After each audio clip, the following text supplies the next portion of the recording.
Bonjour la communauté vinyle, hello vinyl community. This is Bernard. Well, millions and millions of VC fans have been waiting for it. Today I will cover my personal top 10 favorite rock bands.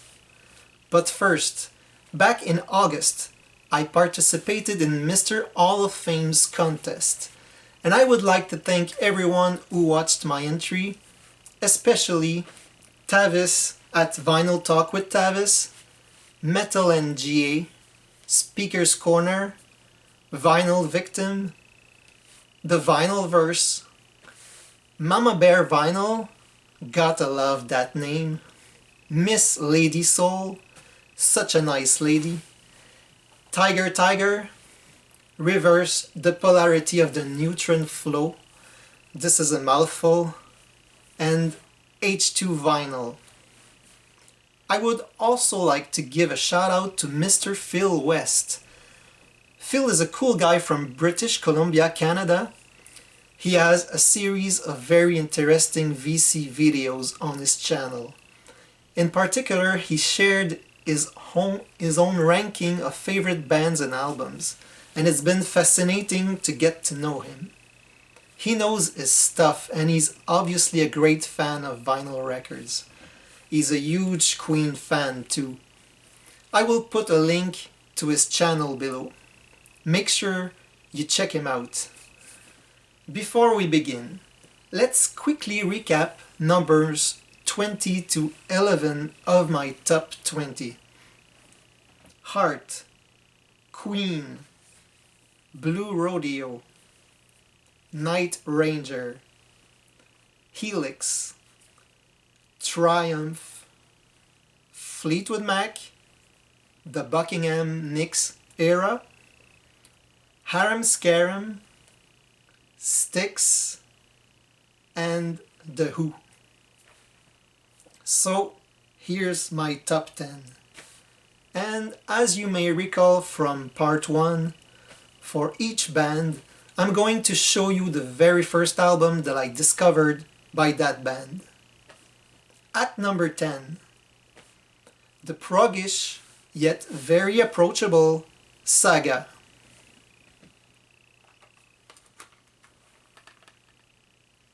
My first encounter with Saga on a physical format was this cassette called All the Best, 1978 to 1993. The first song on this is On the Loose, and the way the vocals were recorded on that track is very interesting. The producers wanted to create a sense of danger, of urgency, if you will, in the voice. They were recording in an old barn, so what they did is they asked the singer to sit on a beam some 35 feet in the air to sing the song. And this is cool, there's a puzzle story scattered all over their albums in the form of songs with chapter numbers. For example, on the first record, they reveal chapters 4 and 6 only. And so the chapters of this science fiction story are slowly revealed throughout their albums. And they are presented totally out of order, so that makes it all more mysterious. And this culminated in the release of the chapters live, where everything comes full circle and the story is told in the right order in all its glory. There's so much to like about that band. They have released some 20 studio albums so far. On to number 9. It's Kansas. I love every incarnation of them. How I discovered them is through this best of album. I now have it both on CD and vinyl. My favorite song ever by them? Song for America. Kerry Livgren's songwriting is out of this world on this.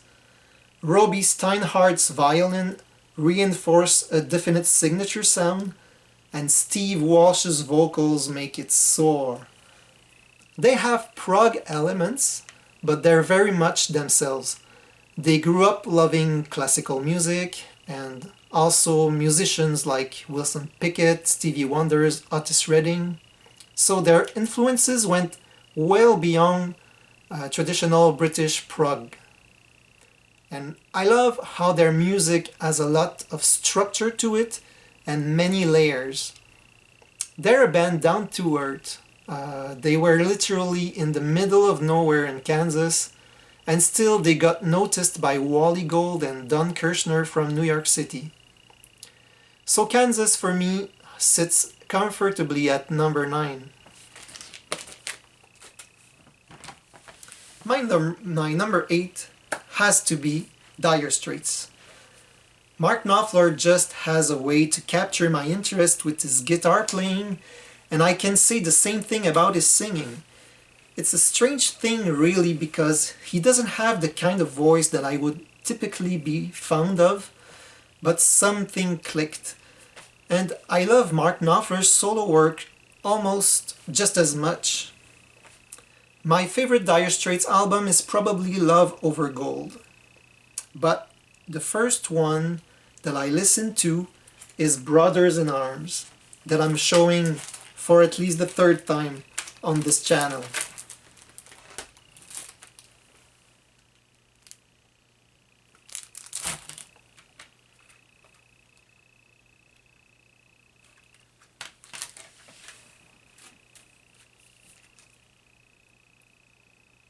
So now we're at number 7.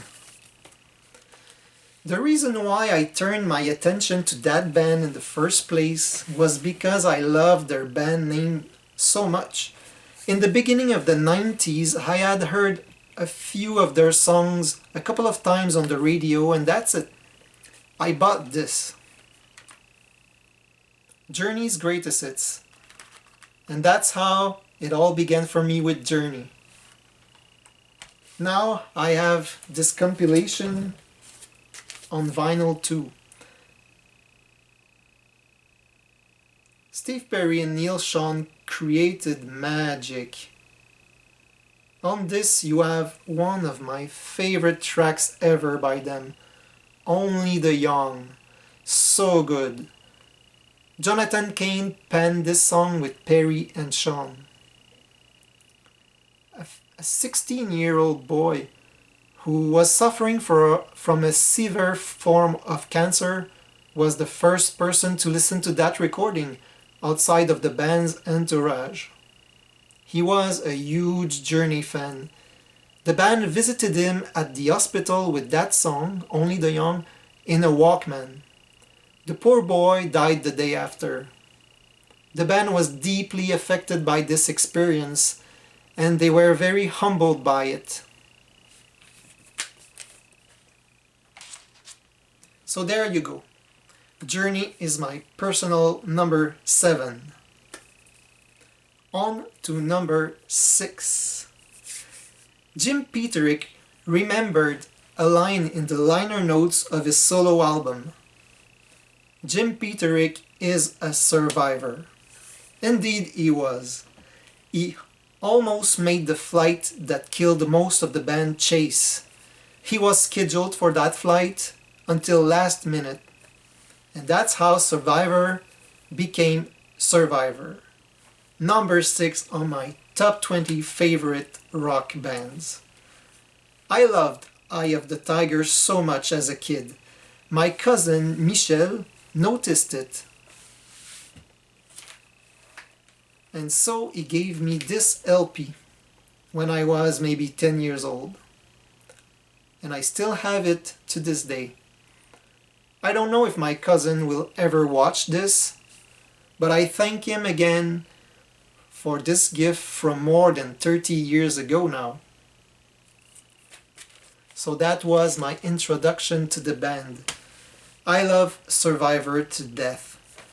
When they unfortunately had to change singers, they struck gold with Jimmy Jamison. I'm a big fan of Jimmy, one of my absolute favorite singers. And as for Jim Petrick. I'm also a big fan of his work outside of Survivor. For example, with his Pride of Lions project. So now we're about to enter my top 5. That particular artist was one of the great songwriters of the last 45 years. He was one of the last to carry the true spirit of the 60s. I love his integrity. As a great advocate for musicians' rights, he was the one who, again and again, stood his ground against the music industry. I'm talking about the great late Tom Petty, who graced the world with so many memorable songs. And what a chemistry he had with the Heartbreakers. Mike Campbell on guitars, Bandman Tench on keyboards. Just wow. The first Tom Petty album that I listened to from front to back was this cassette. Into the Great Wide Open, released in 1991. I now own this album on 3 formats.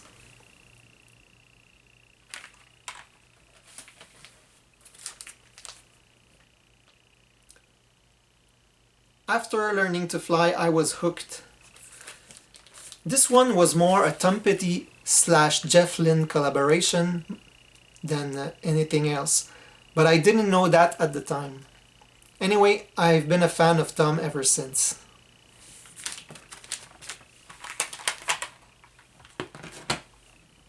In 4th position, this is Canada's pride and joy, Rush. What can I say about that Canadian power trio that you don't already know? For me, they are a synonym of class and longevity. My introduction to them was a compilation called Chronicles that a friend copied for me on tape. I don't have that cassette anymore. It took me a few more years before I bought this CD, 2112. I acquired a vinyl copy much later. And over the years, my appreciation of the band slowly grew to the point where I can safely say that they currently are my 4th favorite band ever. A brilliant career, to say the least. So now guys, are you ready for the big 3? When there's a discussion about that particular band that I chose for number 3, what often comes up is something along the lines that they are a bunch of qualified studio players artificially put together. But that's a misconception. Toto did not start out as session players. They were a genuine rock and roll band formed in high school. My first Toto album, by the way, in Toto in Latin means all-encompassing, was their debut. Surprisingly, I have yet to buy a vinyl version of this album. I saw it was reissued on Music on Vinyl. The band members played on so many albums. It's in the thousands. Currently my favorite song by them, which is not on this album, is Home of the Brave. I love Toto immensely and just can't get enough of them. That's why I gave them the number 3 spot without hesitation.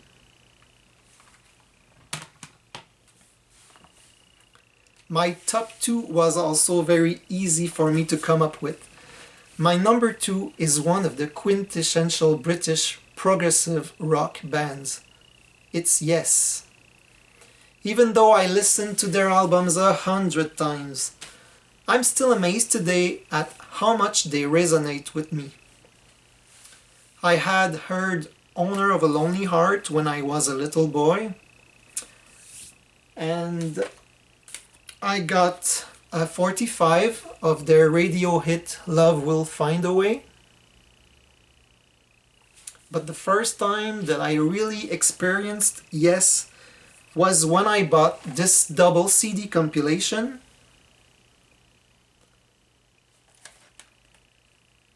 I was 16 or 17. It's titled Yes Story. I became a Yes fan and never looked back. Chris Squire's contribution is outstanding, and his passing in June 2015 was very sad.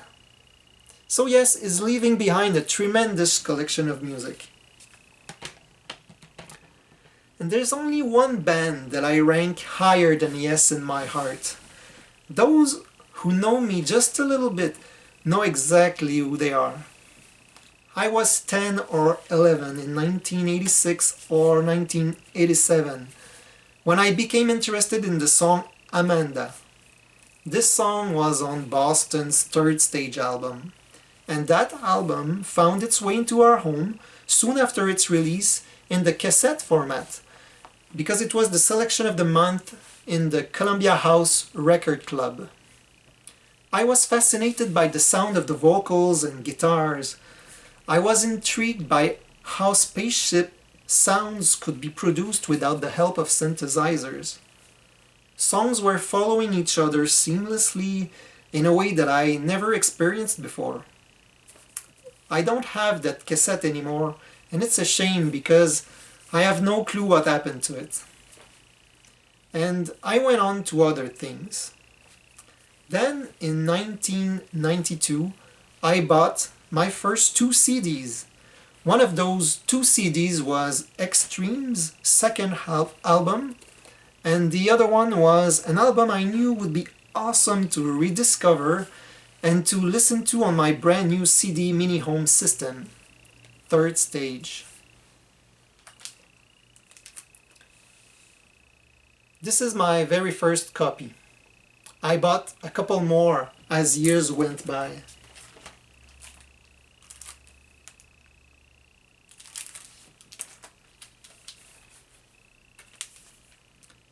Boston's music somehow connected with me in a very significant way.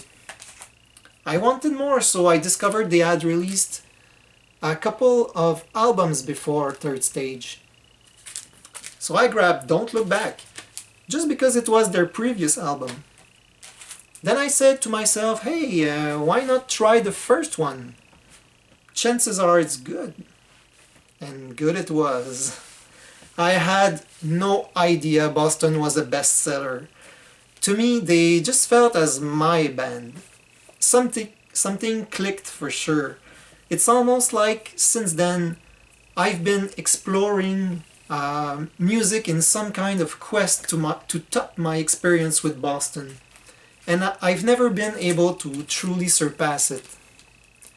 You have to understand, I'm really not saying that Boston is the best band ever. Heck, one can argue that it's never been a band by traditional standards in the first place.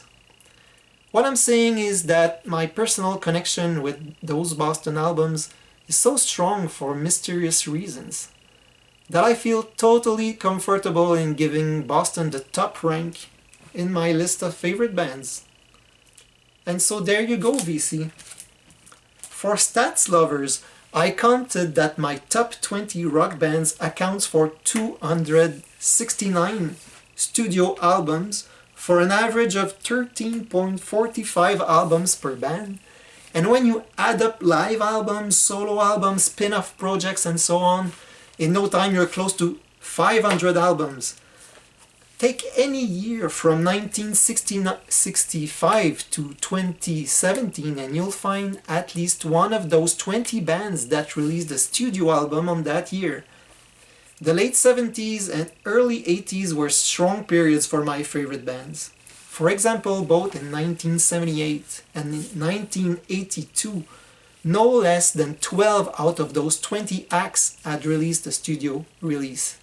All this to say that theoretically one could spend almost his or her whole life just enjoying those bands. For me, there are hundreds of bands that flirt with my top 10. I obviously love the usual suspects like the Beatles, Led Zeppelin, Pink Floyd, Genesis. One band not mentioned too often that I love is Thin Lizzy. Also Cheap Trick, Jimi Hendrix. There's just a few that come to mind. And hundreds and hundreds of others that are not necessarily classic rock. But as you can see, the rock music that I love the most is the one with lots of melodies, lots of harmonies. I also tend to love it more when it's intricate yet approachable. I particularly like the symphonic stuff with lots of structure and layers. Let's discuss below if you feel so inclined. What's your reaction to my top 20? What are your personal favorite rock bands? And as a final note, I'm pleased to announce that I will change my channel name to Hitch a Ride, obviously as a tribute to the Boston song of the same name. I'll see you around, VC. Merci.